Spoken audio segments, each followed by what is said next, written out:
Hello, good morning, and a very warm welcome to Thinking Out Loud at HOK. We are so very happy to see you all this morning in our studio, and especially as today is International Colour Day, and of course the title of our talk is Colour Me Happy.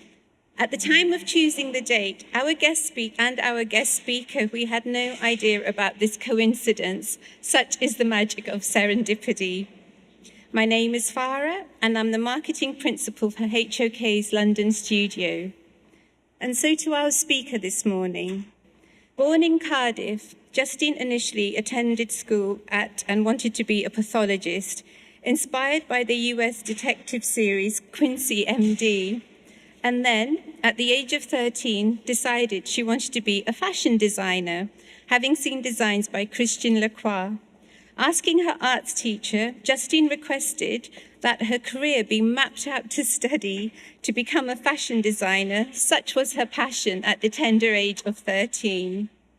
She attended University of Brighton and to study fashion textiles with business studies. After graduating, Justine's first internship was with Hussein Chalian, who last year won the highest accolade at London Design Festival. Working as a freelancer, Justine was introduced to Future Brand that specialized in interior architecture, and she learnt about the use of materials. Following a free-flowing career, Justine went on to work for Marks & Spencer head office, specializing in store development. At that time, M&S was trialing the Store of the Future concept and was initially looking at using red and black. During this time, Justine met Angela Wright, who was advising Marks on applied color psychology and color harmony. It was at this point that Justine's interest in color was truly piqued, and she went on to train with Angela Wright. Learning from Angela, whose work was subsequently tested at Leeds University, where the research showed an algorithmic correlation between the colors that Angela instinctively defined in 4 groups. Justine was slowly immersed in the psychology of color. Fast forward to Justine's second significant role, which was at Global Color Research, where she was the materials editor for the Color Trend magazine. Justine was also the director of creative projects. One of her initiatives was with DuPont for Corian and Zodiac, and she also worked with Raoul and Shot Glass. It was at this point that Justine met Carolina, and of course, they started their journey together. And just recently, last week, returned from Merida in Mexico, where they've been hosting an architectural design workshop on color trends for 2020 for the region. And on that note, I'm very happy to introduce the wonderfully talented Justine Fox. Thank you, everyone.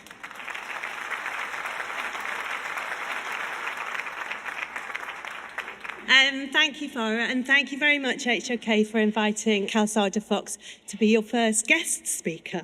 And happy International Colour Day. With that, I'm going to start with colour is all in the mind. It's our brain's response to the stimulus of light that creates this sensation that we call colour. Today, I'd like to share my thoughts on how this phenomenon, colour, shapes our relationship that we have with our cities. Now, my own personal relationship with colour and architecture began at an early age. My father's a successful but now retired architect who won awards for his work in retail and housing. One of his designs is this one, and it's the Pyramid House that formed part of the Homeworld Expo back in 1981 in Milton Keynes. So it's still there, somebody lives there. But I noticed pretty early on his leanings towards colour, mostly focused on material performance. So the elevation of our house was a brick that he'd researched really carefully so that he could get this perfect deep peat brown. If pushed for something punchier, he made a bit of a concession towards Aristotle's idea of polarity in cobalt blue and the acid yellow. But it was my father who first came to me with the proposal to help with an interior scheme that his architectural practice was working on in the early 2000s. So it was for a secure residential unit. The residents had varied serious mental health issues, and all were profoundly deaf. Their age range was around 18 to 35. Unfortunately, many were not expected to live past this age. And I was in the same age bracket at this point, and I wouldn't want to live in a sterile environment, so why should they? There was no initial money in the budget for extras and only an approved FF&E supply chain, so I could pick what I wanted as long as it didn't cost any more and it was safe. So my initial rationale was that if I were to lose one of my senses, would I become more reliant on some of the others? This started my journey to look at some relationships between colour and interiors, and at the time there wasn't much information out there. It was quite difficult to find. How, as an industry, can we truly embrace the impact that colour has on the built environment? Colour is a visual and visceral experience. Firstly, I think we need to remember that it isn't just an aesthetic for consideration, but a complex series of neurological processes within our bodies, sparked by visual and non-visual photoreceptors through our hypothalamus in our endocrine system. And that then produces physical and emotional responses in us. So to emphasize, without life, there is no colour.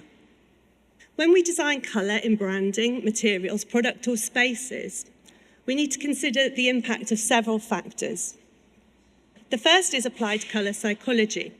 This formed the basis of that very early work that I did for the healthcare facility and focuses on the universal effects regardless of demographic.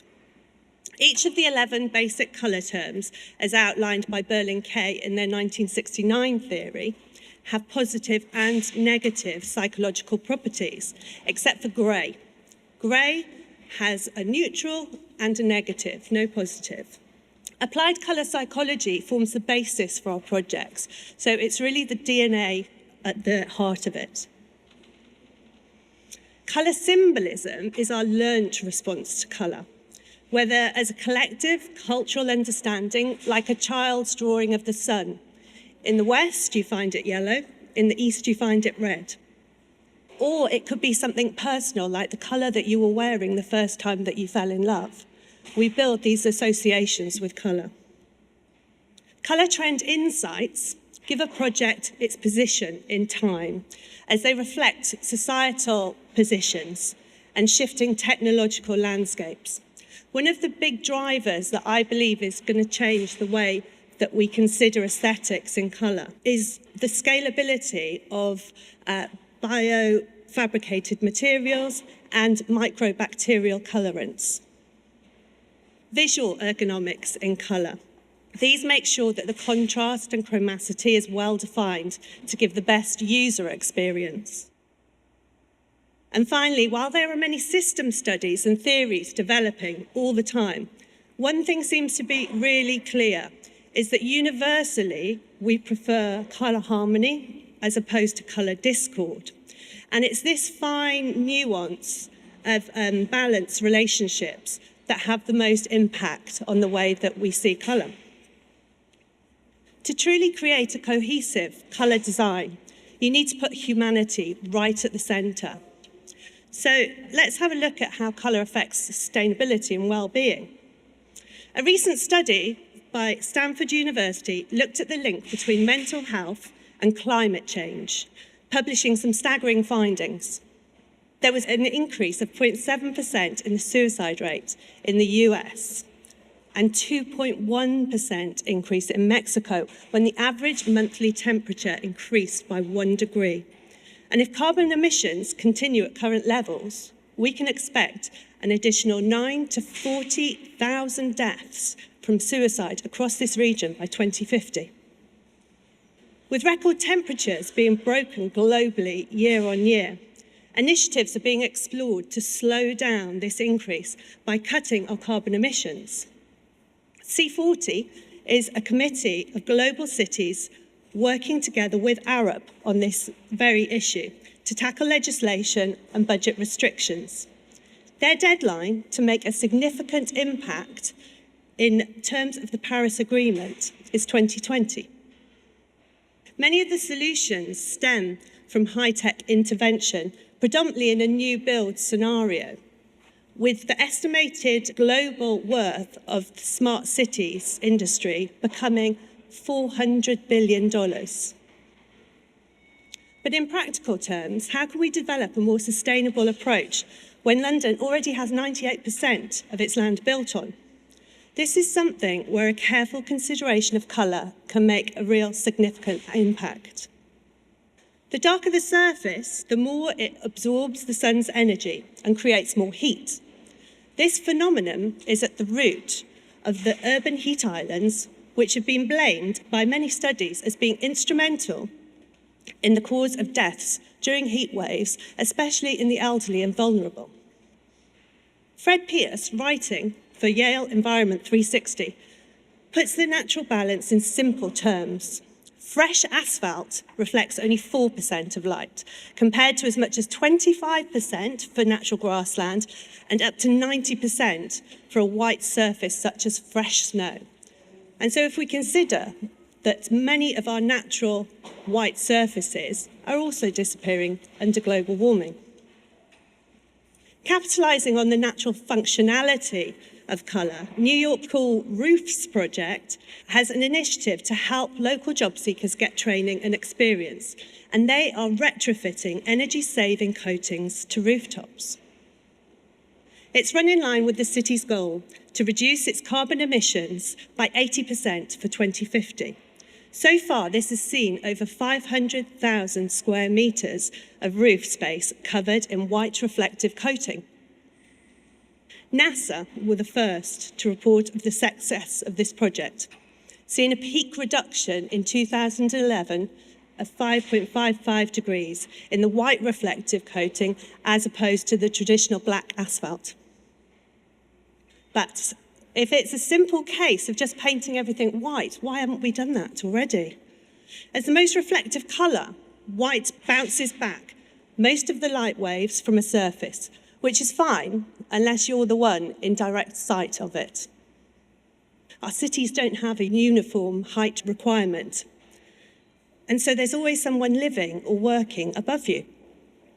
Air traffic control over the UK is forecast to increase from 2.5 million flights in 2017 to 3.1 million by 2030, with much of the congestion being over London's skies. In response to this consideration and our need for choice, smart coatings that include additional reflectance performance, keeping surfaces cooler, are widely available, with new material developments popping up on science journals daily. Interestingly, though, the ultimate performance of these products still relies on the colour. White scores around 91 on the sun reflectance index, black around 25. Almost counterintuitively, red's performing much better at around 56 than what we would traditionally assume would be the cooler colours, the greens and the blues, which only scored between the 20s and the 30s. It's important to note that with enhanced reflection of radiation through colour, there can be an impact on the surrounding air quality. Researchers from Karlsruhe Institute of Technology found that in Stuttgart, the cooler buildings and local topography meant that the vertical mixing of air decreased, leaving more pollutants closer to the ground. To address this issue, there was a need to increase the number of CO2 absorbing and minimal pollen producing trees at ground level. And in this instance, they found that maple was the best. And so, as we have the opportunity to continue to cool our cities with a combination of science and nature, we've no need to live in monochromaticity. Can we use these developments in conjunction with colour perception to enhance areas of light and shade, evoking a new rhythm of our increasingly dense urban landscape? So let's have a look how this affects our community. 68% of the world's population is expected to live in urbanizations by 2050. The current population of London, 8.1 million, is expected to rise to 13 million by 2050. The borough that I live in, Tower Hamlets, is projected to be the fastest growing local authority in England. Its population is projected to grow by 17.8% from the mid-2016 to mid-2026. I find these statistics incredible, but at the same time, the reason that colour in urban planning has come to the forefront of my mind is because what I see in and around where I live and work. To accommodate these demographic forecasts, our living is becoming increasingly vertical. Buildings not only get taller, but also feel closer together, limiting our space, our light, and our privacy. How will this compacting of living space in the human zoo affect the way that we feel about ourselves and the way that we understand our environment? The crime prevention through environmental design agenda that was conceived in the 70s had a focus on prevention of antisocial behaviour rather than using design to encourage positive social behaviour. After the 2016 backlash against the use of spikes positioned outside buildings to prevent rough sleepers from taking refuge, Professor Lorraine Gammon at the Design Against Crime Centre at the University of Arts argued that the CPTD had forgotten that public spaces don't just need to be safe, people have to want to use them. Last week, as Farah said, Carolina and I were working with a client, Comex PPG, in Mexico and discussing ideas around how colour can shape the urban landscape. They reminded us of their involvement in social projects to reclaim the community through the initiative Mexico Bien Hecho.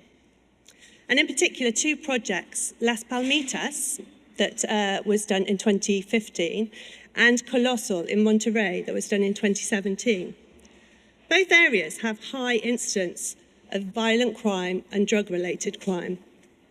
So they've worked with government bodies for social development and crime prevention, as well as sociologists, psychiatrists, and anthropologists, to engage the community, to capture the imagination of the youth, to show them that there is a different way from cartel life, to bring a sense of pride in the community, to know that they're not forgotten, that they are seen, they're valued, and recognised as worth investing in. Interviewed in The Guardian, Enrique Gomez, who goes by the street name of Mibe, from the Germain crew, and they're the ones who designed Las Palmitas, describes how when they arrived there, people didn't go out at night. They avoided interacting with each other. But he said at the final stages of the project, people started to come out. They started to talk to each other. The children started hanging out in the steep stairwells. They created a deep sense of community spirit, giving the neighbourhoods the strength to take back their own security. And they've created a legacy within the community, teaching them how to maintain what they've done themselves. The client also told us that they'd had reports back from the local government, crime prevention and social development agencies to report that the murder rate had dropped significantly, as well as other crimes in the area. So it's had a real impact on this area. Going back to Professor Lorraine Gammon, that I mentioned earlier, her recommendations to design for a brighter future were to engage with your community, but to actually do it. Don't use it just as a buzzword. Understand the local problems. How do people currently feel using these public spaces?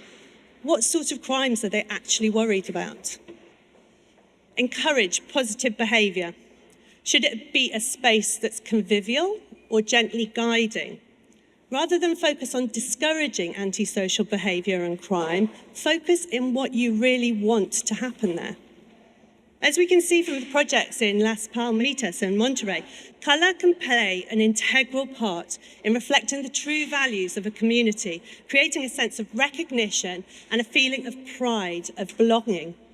Could we use the insights from case studies like these as the basis for a new culturally associated colour design movement that's sensitive to the integration of London's forecast population rise into the existing community? At the core of Calzada Fox brand, when Carolina and I first started talking about working together again, we both agreed that what we really wanted to get out of this was for the design industry to consider colour at the first point and not to think of it just as an aesthetic to pop on at the end when it's in final specification. Speaking to you today about the importance of considering colour within architecture, design and planning, I've just shown you some incredibly colourful images, and I'm conscious that the sight of them, of such vibrancy, could be a little overwhelming. If we think again about Las Palmitas, one of the reasons that I believe this works is because the dwellings are low-rise, they're staggered, they have an abundance of sky, they're integrated with the local biodiversity, and most crucially, they have a cultural precedence for this type of coloration. It's true that too much colour can cause stress through sensory overload, but at the same time, stress can be caused by visual monotony, the lack of colour. Part 1 of Andrew Parker's trilogy, Blink of an Eye, put the development of the eye at the driving end of the Cambrian explosion, where natural diversity increased at an enormous rate, and today more than 95% of multi-celled organisms have eyes.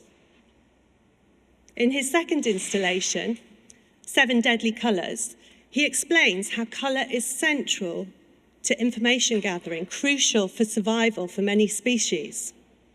If you imagine a world of pure grey, you can start to understand how much of our referencing and memory mapping begins to become difficult. In early history, vibrant colour was being used aesthetically in architecture to display wealth and give divine significance. However, a movement from applied pigments towards the use of materiality as colour to highlight form, to become colourless, seems to have become the mainstream of international modern architectural movements during the 20th century that today we still see at some extent. One of the notable exceptions to this was Le Corbusier, who in his earlier career had ascribed to the ethos of form over colour. But in 1931, he went so far as to quote Fernand Léger, "Man needs colours to live. It is an element as necessary as water and fire." His colour theories use neutrals for atmosphere, solid pigments for contrast, and translucent pigments to intrigue the eye. I'm fascinated with how Le Corbusier played with colour to reconfigure spatial perception without his work becoming overtly colourful, all the time honouring the integrity of materials and a sense of space. His work shows an understanding of the importance of balance and harmony in colour for the built environment. I've been looking through government planning guidelines to find some information about colour, and I've only found one reference in building and planning systems on points to take into account when considering design. To take colour into account is all it says. No other explanation, no other information. If you look at the academic research into colour for urban planning, be it Stockholm, Milan or France, you'll find detailed studies of what's gone on before in terms of pigments, materials, even municipal facilities. Colour development recommendations are usually made from there. But is it really colour planning for the future, or just a rehashing of the past? And so, our colour manifesto. What if there could be a new way of thinking about colour for our cities, where we appreciate and reflect the local history, but plan for where we want to be? Colour, gently harmonising through each area, enhancing a sense of place and creating an iconic modern narrative recognisable as London throughout the world, where we take account of the needs of our communities, becoming accepting and respectful of each other's private spaces, keeping more vibrant colours to social areas, carefully crafting colour proportions in these spaces to support areas of tranquility, as well as directing footfall through the most intuitive routes. A way of improving the performance of our buildings and public spaces through colour, to be more efficient, environmentally attuned, and supportive to the well-being of their inhabitants. Design is not just something that you build, but it's how you make someone feel. My feeling is that considered colour planning is essential to the challenges of future design, to build well, human-centred places of meaning. Change only happens with you. This is the start of a conversation, and we'd love you to continue this journey with us. Thank you.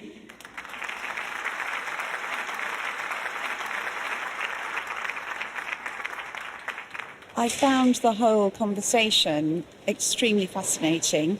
I think that it has been ignored, certainly within the UK, perhaps not so much so in Europe. But to see how it has an impact in areas that she discussed this morning, where really vibrant colour for us, culturally, would probably not create a good community experience. However, in that particular space, it was fantastic. And I think going forward, in terms of colour and feeling and experience, that's something that we need to pay a lot more attention to. And I think if we could maybe, as I mentioned during the question time, if we could use lighting so that we're also bringing in things such as seasonality and fashion and what that space is being used for, and enhancing that experience within the placemaking bit of where we are in communities. One, it was an extraordinarily good presentation, very inspirational, as all the talks that you organise are. So obviously you know an extraordinarily lovely group of people who are very talented and knowledgeable. So I'm always a pleasure to be here, Farah. Thank you for that. And before I start, I'll remind you that we've known each other now for about 5 or 6 years. And you very kindly came to Helsinki with me about 3 years ago when we were organising a seminar with the Finnish Embassy at the American Embassy in Helsinki related to sustainability in the built environment. So it was very kind of you. And again, you gave us a very inspirational speech about initiatives in the UK related to sustainability in the built environment. Today's presentation was very, very interesting simply because, one, I think most of us probably don't think about the use of colour in buildings. There was a very good reference that the speaker made about the modernist architects, Le Corbusier, for example, and their use of natural colour, sympathetic, obviously, to the natural environment, which works. Some people are empathetic, some aren't. Very Marmite, isn't it, the modernist movement? But what we've not obviously seen as urbanites much over the years, particularly in the last century, is the use of colour. We have examples now, for example, I recall it's Renzo Piano's Bloomsbury construction sites in the central St. Giles, which raised eyebrows, but I think now it's become so much part of the local vernacular, people are familiar with it, and they've become accustomed to it. So the use of colour, I think, works. Also, there are issues related to sustainability. For example, I had no idea that tarmac absorbs 96% of light, whereas snow reflects 90%. And the worrying thing there, of course, is that, as the speaker pointed out, with the repercussions of global warming, if we have less snow, there are less natural means by which light can be reflected, which means more is going to be absorbed, which only exacerbates the problem of climate change and global warming. So that's one practical reason why I think use of colour possibly as important, as well as obviously from a philosophical point of view, how nice it is for people just to see colour in the urban environment. It's uplifting, it makes us feel happy. And as she also pointed out, that project, I think was in Mexico, the use of colour in low-rise buildings in the right environment, one, reduces crime and increases happiness, which is a very nice thing, particularly in the age of not so many nice things going on. So colour obviously is very important. And we don't have too much of it, we don't have enough of it. In summary, I would say that the use of colour in the urban environment increases happiness and well-being, which will have a number of effects on society. One, productivity in society. People, if they're happy, they tend to be more productive, they tend to be more loving, and obviously it reduces crime, as is proven, and generally it's just good for us all. We need more colour.